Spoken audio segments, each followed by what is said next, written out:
다들 찾으셨나요? 이거 한 절밖에 없어요. 한 절밖에. 자, 네. 네. 우리 함께 누가복음 24장 44절의 말씀을 한 목소리로 같이 읽어보도록 하겠습니다. 시작. 또 이르시되 내가 너희와 함께 있을 때에 너희에게 말한 바 곧 모세의 율법과 선지자의 글과 시편에 나를 가리켜 기록된 모든 것이 이루어져야 하리라 한 말이 이것이라 하시고 아멘. 자, 오늘 말씀을 위해서 목사님이 기도드린 후에 말씀을 전하도록 할게요. 자, 우리 두 손 모아서 같이 기도할까요? 두 손 모으고 같이 기도할게요. 사랑과 은혜가 많으신 하나님 아버지 감사드립니다. 오늘 겨울 성경학교 2일차를 맞아서 오늘도 주님 말씀을 나누고 구약 성경의 말씀을 배울 수 있도록 허락하신 은혜에 감사드립니다. 하나님, 우리가 이 시간을 통해서 하나님께서 주신 그 말씀을 잘 배울 수 있도록 도와주시고 우리 친구들 끝까지 집중해서 하나님 말씀 더 차곡차곡 잘 배울 수 있도록 함께하여 주시옵소서. 그래서 우리 어린 친구들이 이 어린 시절부터 하나님의 말씀을 더 잘 배우고 잘 알아서 주의 뜻대로 살아가는 우리 믿음의 초동부 될 수 있도록 주님 붙들어 주시옵소서. 또한 말씀을 나누는 모든 환경들 상황들 주께서 주관하여 주시고 우리가 온전히 주의 말씀 가운데 집중할 수 있도록 주님 붙들어 주시옵소서. 주님 감사드립니다. 이 모든 말씀 살아계신 우리 구주 예수 그리스도의 이름으로 기도드리옵나이다. 아멘. 자, 우리 지난 시간 나눴던 말씀을 한번 복습해 보도록 할게요. 자, 우리 지난 시간에 우리 손흥민 선수 실루엣을 보여주면서 우리 손흥민 선수의 실루엣을 보여줬었죠. 그래서 손흥민 선수의 사진을 하나하나씩 벗겨주면서 손흥민 선수의 사진을 소개했었는데 우리 예수님의 모습에 대해서도 한번 이렇게 생각해 볼 수 있을 것 같아요. 자, 처음에는 예수님의 그림이 좀 어둡게 보이죠. 그런데 점점점 오른쪽으로 갈수록 예수님의 모습이 선명하게 나타나죠. 저거는 지금 TV가 조금 잘 안 나온 것 같아요. 일단 그냥 진행을 하도록 할게요. 네, 그냥 진행하도록 하겠습니다. 자, 우리 지난 시간에 손흥민 선수의 모습을 봤었잖아요. 그 모습이 처음에는 완전히 까만색이었는데 점점점 벗겨진 모습을 보았었는데 아니에요. 그러니까 사진을 덮고 있었던 까만 그림을 살짝씩 벗겨줬잖아요. 그런 것처럼 구약 성경의 모든 말씀도 예수님을 나타내기 위해서 기록되었는데 예수님의 모습이 조금씩 선명하게 그려지고 있다라고 이야기를 했어요. 여자의 후손으로 오신 예수님에 대해서 창세기 3장에 나타났지만 예수님을 통해서 이뤄질 일에 대해서 또한 예수님께서 어떤 모습으로 이뤄질지에 대해서 구약 성경 가운데 조금씩 더 선명하고 구체적으로 나타나고 있다라고 했어요. 그래서 예수님께서 오실 때 바로 이런 모습으로 오실 거야라고 분명히 보여주고 있는 것이 바로 구약 성경의 말씀이다라고 이야기를 했습니다. 그리고 하나님께서 하나님의 사람들에게 그 말씀을 주셨다고 했죠.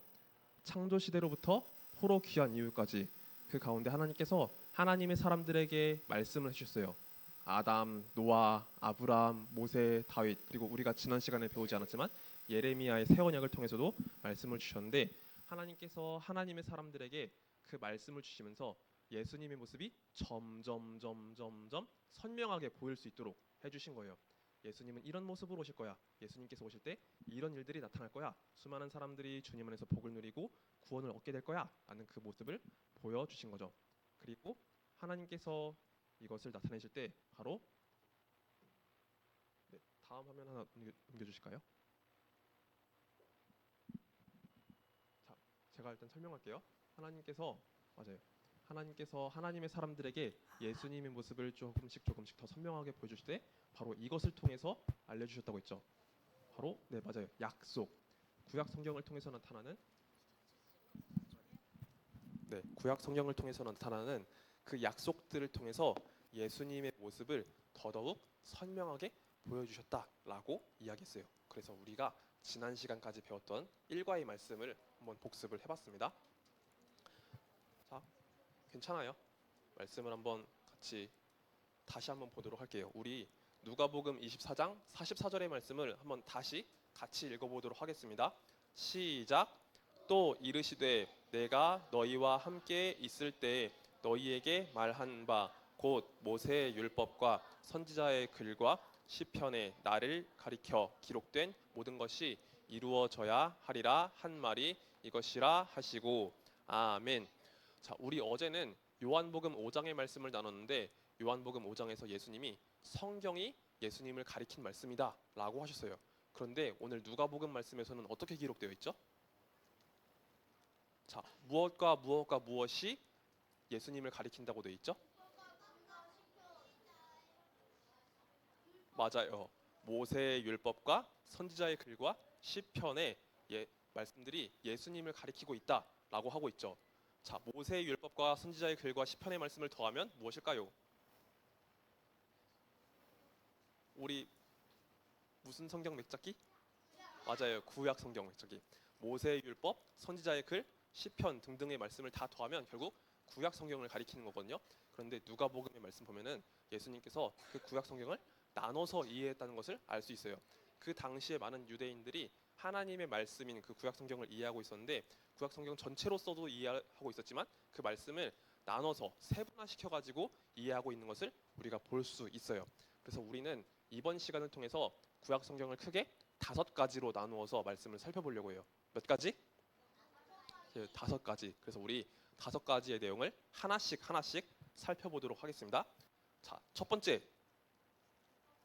맞아요. 율법서라고 써 있죠. 여기에 어떤 말씀들이 있어요? 맞아요. 창세기, 출애굽기, 레위기, 민수기, 신명기의 말씀이 있죠. 이 말씀은 히브리어로 토라라고도 하는데 이 말씀을 모세오경 혹은 율법서라고도 합니다. 자, 창세기에는 어떤 내용들이 있나요? 천지창조. 또 창세기만 혹시 기억나는 거 있어요? 천지창조. 창조 이후에 어떤 사건이 있었죠? 선악과. 맞아요. 인간의 타락, 범죄가 있죠. 그 다음에 또 어떤 역사? 노아. 또 가인과 아벨도 있고 또 우리 한 사람이 하늘의 무뼈를 바라보고 있는 모습 어제 보았죠. 아브라함. 맞아요. 창세기는 가장 먼저 천지창조에 대한 말씀인데 그 다음에 우리 인간이 하나님 앞에 범죄한 내용이 나오고 그리고 인간의 타락을 뒤이어서 하나님께서 구원의 역사를 계속해서 펼치시는 모습이 나타나요. 그래서 창세기는 천지창조가 가장 처음 나타나지만 그 가운데 인간의 타락과 또한 하나님께서 우리를 놓지 않으시고 우리를 구원하시는 그 역사들이 나타납니다. 그리고 출애굽기는 어떤 말씀이죠? 애굽 탈출. 하나님께서 누구를 통해서 이스라엘 백성들을 건져내셨죠? 이제 모세. 하나님의 사람인 모세를 부르시고 모세를 통해서 애굽에서 백성들을 건져내시는 말씀들이 있어요. 그러면 레위기는 어떤 말씀이죠? 5대 제사. 맞아요. 얘들아, 제사는 무엇일까? 제사. 하나님 앞에 제물을 드리고 예배를 드리는 것을 말하는 거죠. 근데 하나님께서 레위기 말씀을 통해서 하나님께 어떻게 제사를 드려야 하는지 크게 5가지의 종류를 말씀하신 거예요. 번제, 소제, 화목제, 속죄제, 속건제. 크게 이 5가지의 제사를 말씀하시고 기타 다른 제사도 있지만 어쨌든 크게 5대 제사에 대한 말씀이 바로 레위기 가운데 나타납니다. 자, 그리고 민수기. 이제 광야 생활. 이스라엘 백성들은 하나님께서 어떤 분이신지를 알고 하나님의 백성으로서 어떻게 살아야 되는지 알기 위해서 시내산에 도착해 있었어요. 레위기의 모든 말씀들이 바로 시내산에서 주어진 말씀들이었거든요. 그런데 말씀을 다 받은 뒤에는 이제 어디로 가야 될까요? 시내산에서 하나님께서 아브라함에게 약속하신 땅으로. 그 땅이 어디일까요? 맞아요. 가나안 땅.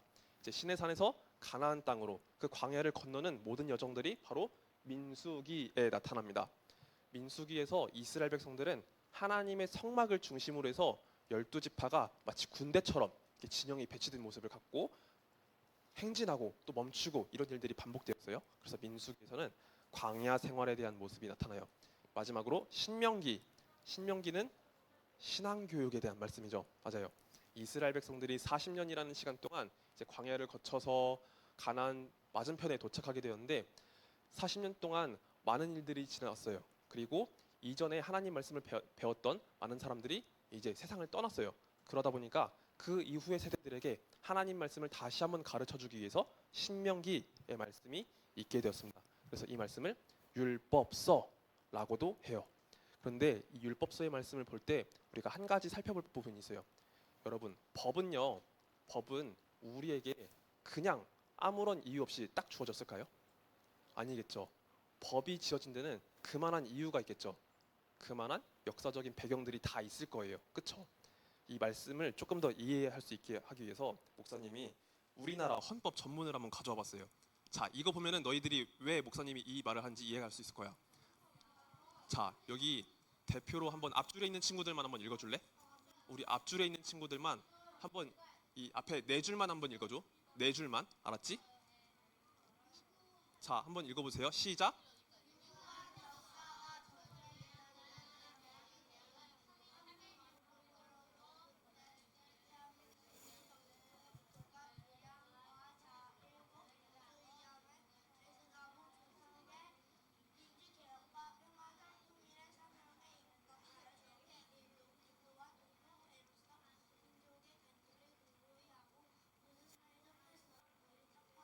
네, 거기까지. 맞아요. 아, 그래요? 오케이. 일단 여기까지. 네, 여기까지 할게요. 오케이, 여기까지 할게요. 맞아요. 우리나라에 법이 있죠.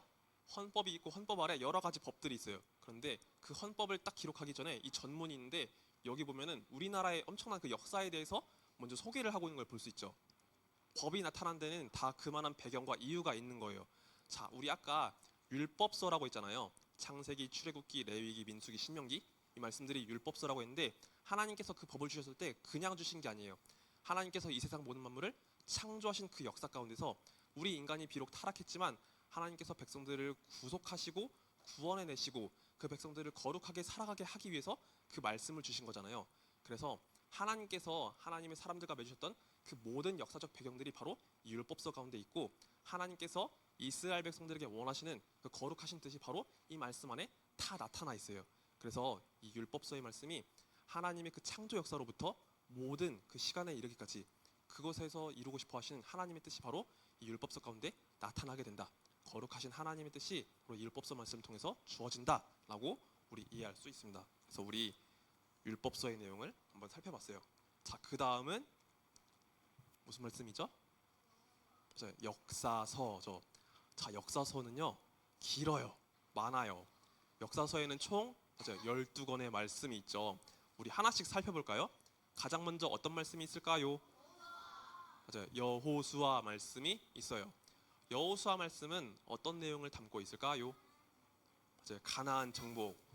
아까 신명기 말씀은 가나안 땅에 들어가기 직전에 이스라엘 백성들에게 다시 한번 신앙 교육, 율법을 가르치는 내용들이 나왔죠. 이제 여호수아서에는 그 가나안 땅으로 들어가서 전쟁을 치르는 과정들이 나타나게 돼요. 자, 그리고 그 다음 말씀은 사사기. 사사기는 어떤 내용이 있죠? 죄의 반복과 구원이 있어요. 이스라엘 백성들은 하나님의 말씀대로 가나안 땅에 들어가서 그곳을 점령하게 되었는데 그런데 그곳에서 이스라엘 백성들은 신실하게 하나님 말씀대로 살아가지 못했어요.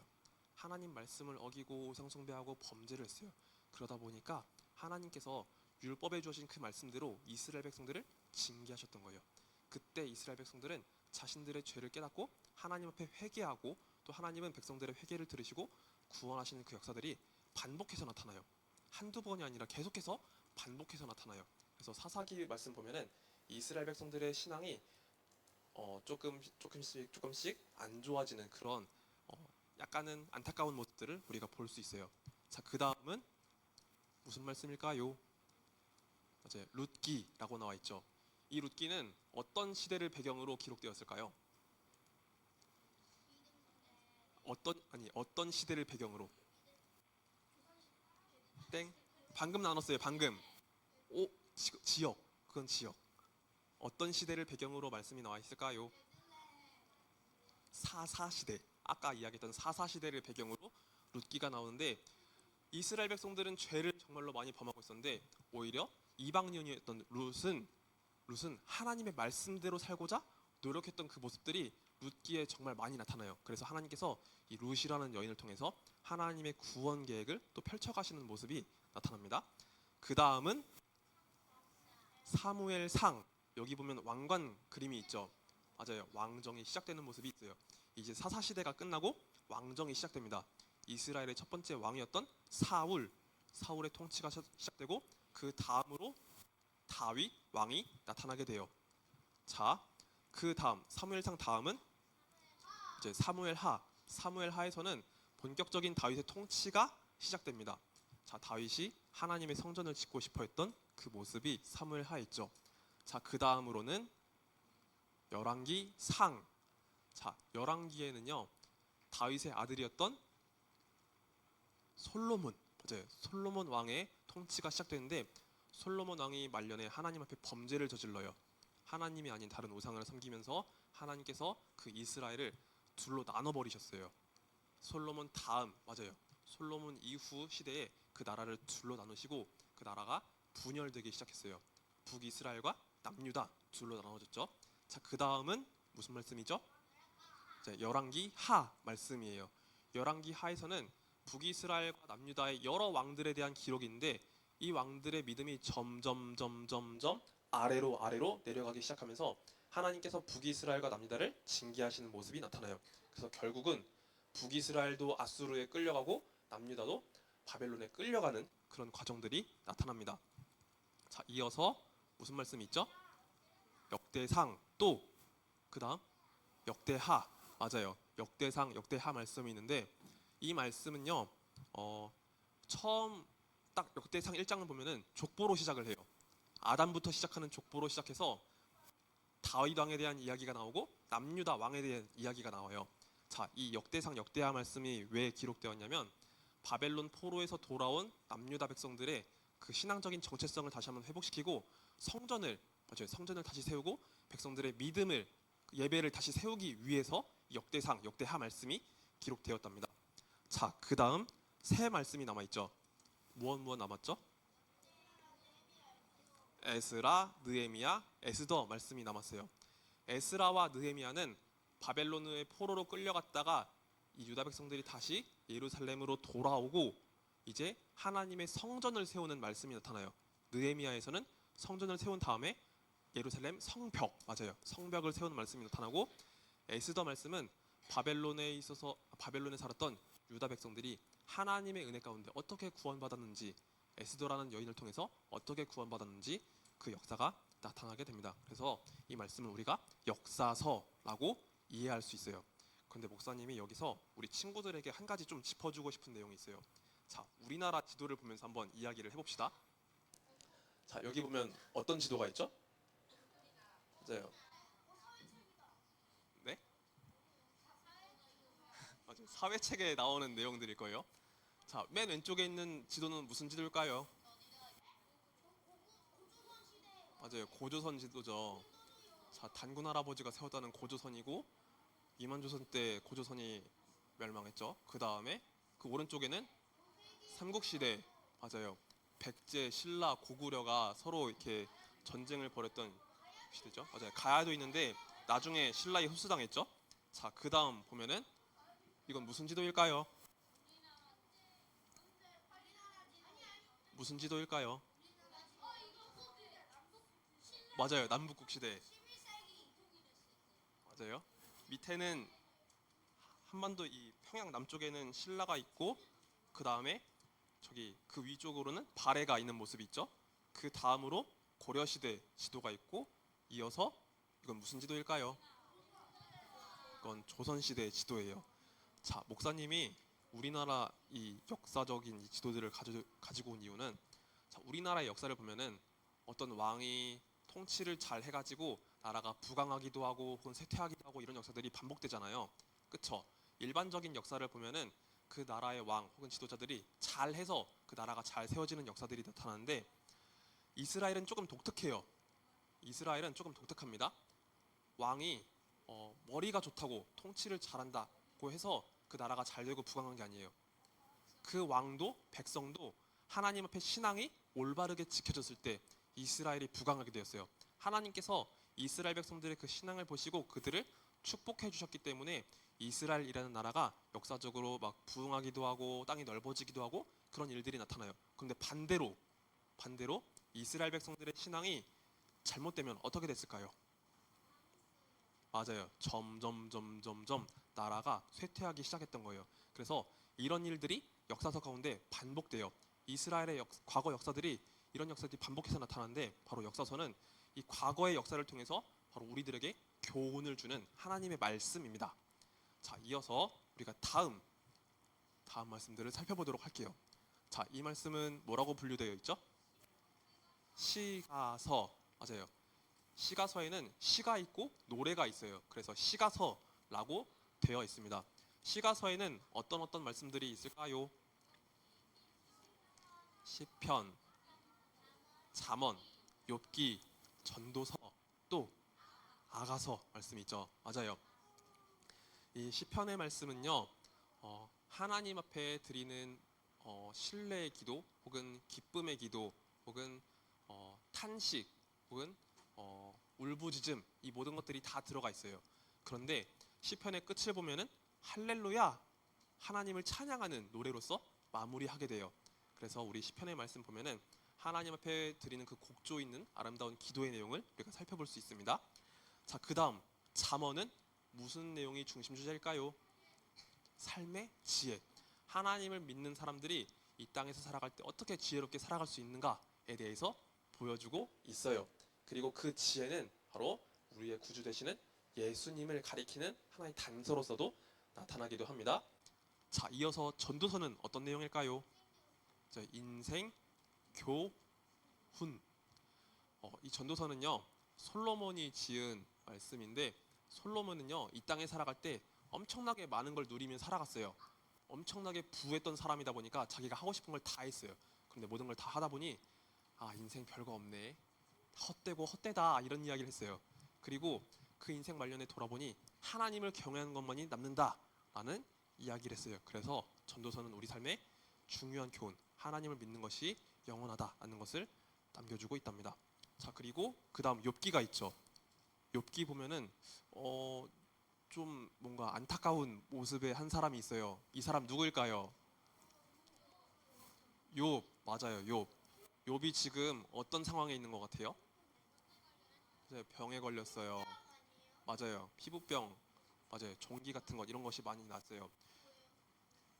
그냥 피부병이라고 이해하면 쉬울 거예요. 몸에 막 그런 것들이 많이 났어요. 어, 시험을 받은 거지. 믿음의 시험이 있었던 거예요.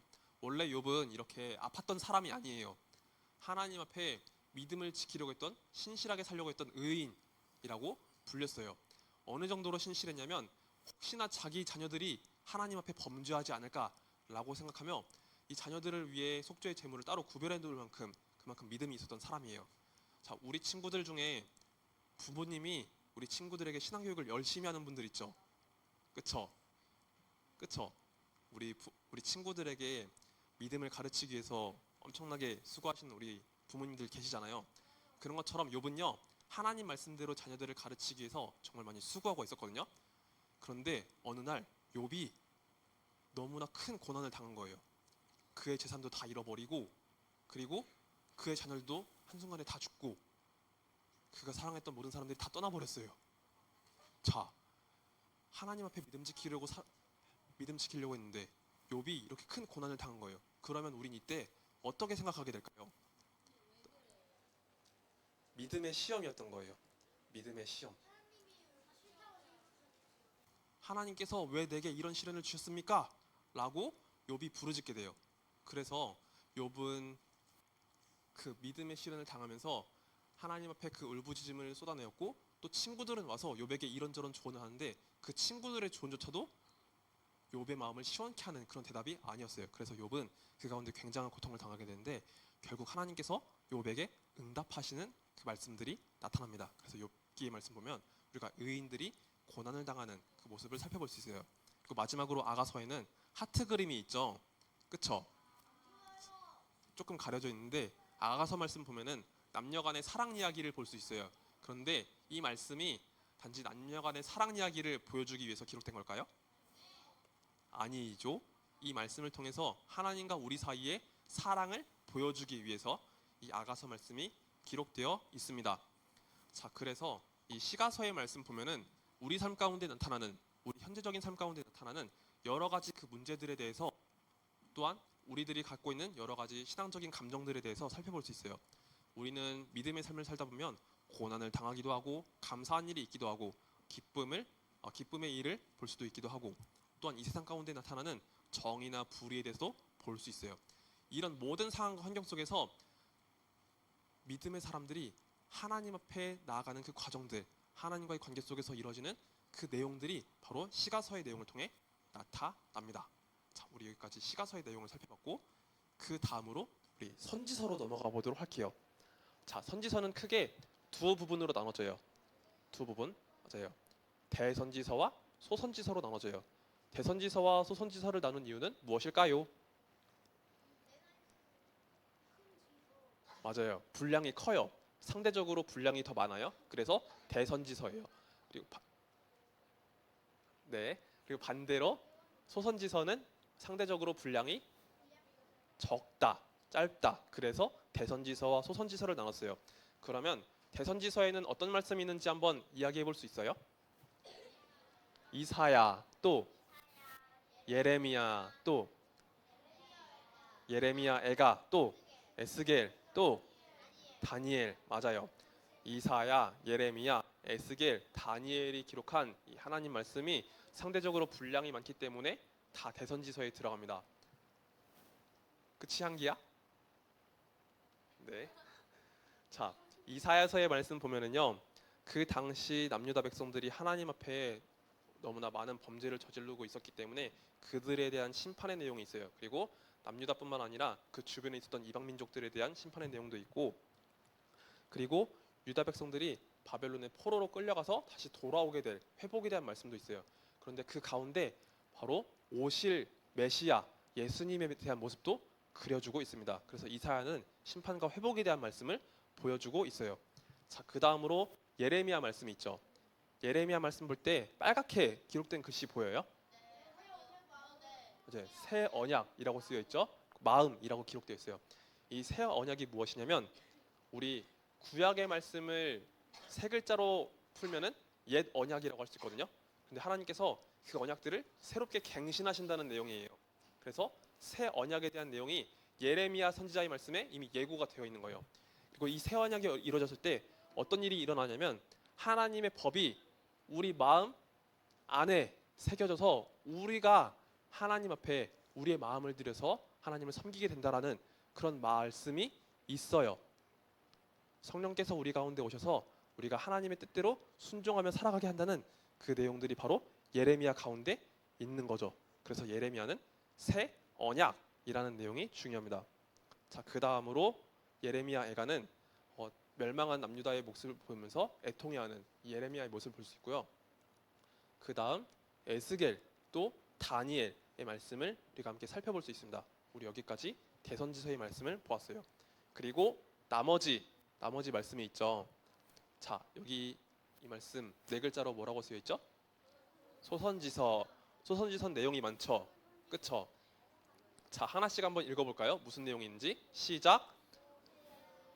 호세아, 요엘, 아모스, 오바댜, 요나, 나움, 하박국, 스바냐, 미가, 또 학개, 스가랴, 말라기. 맞아요. 이 소선지서의 내용은요, 앞에서 이야기했던 대선지서의 내용과 상당 부분, 앞에서 이야기했던 대선지서의 내용과 거의 일치해요. 그러니까 또 다른 관점에서 심판에 대한 내용을 이야기하고, 또 다른 관점에서 오실 예수님에 대한 내용을 계속해서 이야기해요. 그래서 선지서의 내용은 모두 심판과 회복에 대한 말씀을 담아내고 있는 걸 볼 수 있어요. 자, 선지자는요, 하나님의 말씀을 듣지 않는 그 백성들에게 하나님의 심판에 대한 내용을 말씀했어요. 그렇지만 그 말씀이 심판으로만 끝났냐? 아니요, 그렇지 않아요. 그 말씀이 회복과 소망, 그리고 하나님 나라에 대한 말씀으로 끝나게 돼요. 오실 예수 그리스도를 통해서 이루어질 하나님 나라에 대한 소망으로 이루어지기 때문에 이 선지서의 내용은 심판과 회복에 대한 내용으로 이루어져 있다라고 우리가 이해할 수 있습니다. 자, 그래서 우리 지금까지 구약 성경을 총 5개로 나누었어요. 자, 어떻게 나눴죠?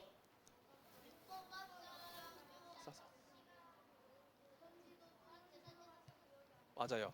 첫 번째로 율법서, 두 번째로 역사서, 세 번째로 시가서, 또 네 번째로 대선지서, 마지막 후선지서. 맞아요.